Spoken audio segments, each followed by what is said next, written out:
Thank you, Contest Chair.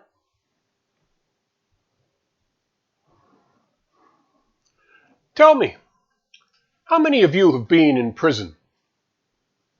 Contest Chair? Toastmasters? A guard escorted me down a long corridor. I listened to my footsteps echo off the concrete walls. He pointed.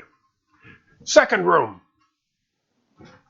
I went in, sat down, and waited. He disappeared, but he returned a short while later, escorting someone I knew as Dave. I reached into my briefcase and pulled out a thick brown envelope, securely wrapped with tape and stickers which said confidential. It contained a list of his crimes, victim impact statements. Dave had been in for almost 20 years. And now, on the day of his release, he was granted additional support, a volunteer, someone who would assist on his journey back into society. And that was me. Now, I had intended to give Dave my lecture on wise choices, but in that moment, I decided instead to offer him a challenge. Dave, I can't change what's in that envelope. You can't change the past. But together we can move forward, overcome all those obstacles you're going to encounter. And if you choose, I'll make you a promise. That envelope will remain sealed, fade into the past.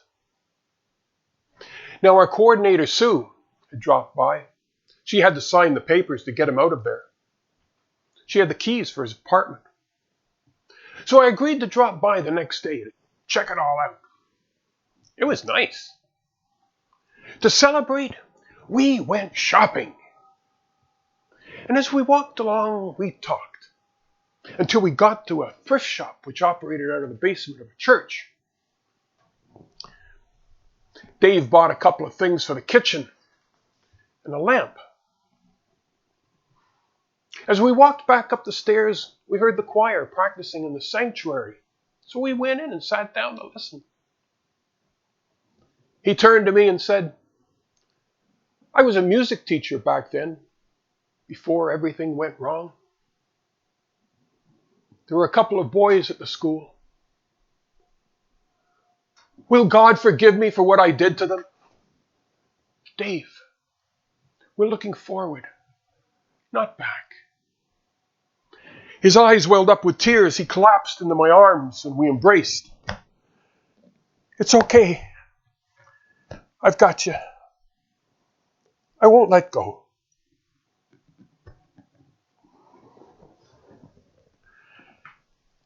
As we sat back on the bench, the choir finished their rehearsal.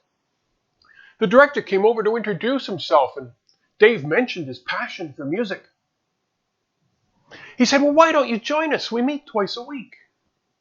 And Dave agreed. And so it began, his long list of friends. From the church, from his volunteer work with the blind, with seniors.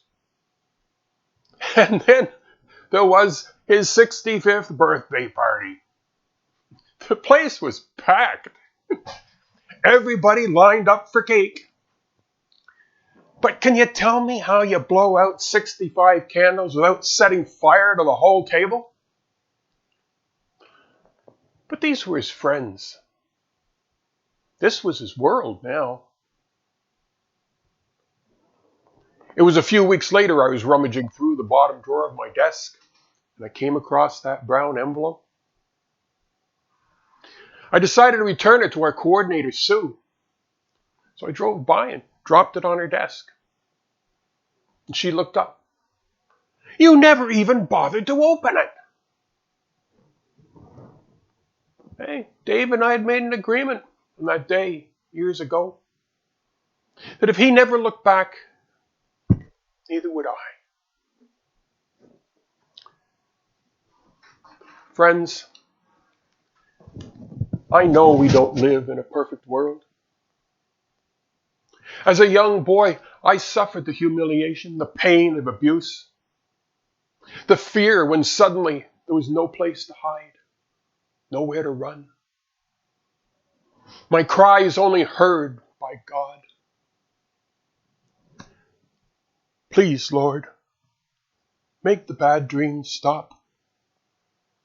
Forgetting is so hard. Remembering, worse. The thought of forgiveness seemed so far away. Yet I will tell you that no matter what pain you have endured, no matter how deep the wound you carry in your soul, it is only through forgiveness that you can heal, be free. Free to release the pain, the anger, the fear that has imprisoned you for how many years? To let it go. To embrace the empowerment of your own life, to grasp the courage to walk down that long corridor. Listen to your footsteps echo off the concrete walls. To extend your hand, feel someone's fingers slide into your palm, and begin that long journey back into this world together. So, tell me, please tell me, how many of you have been in prison? Let us check.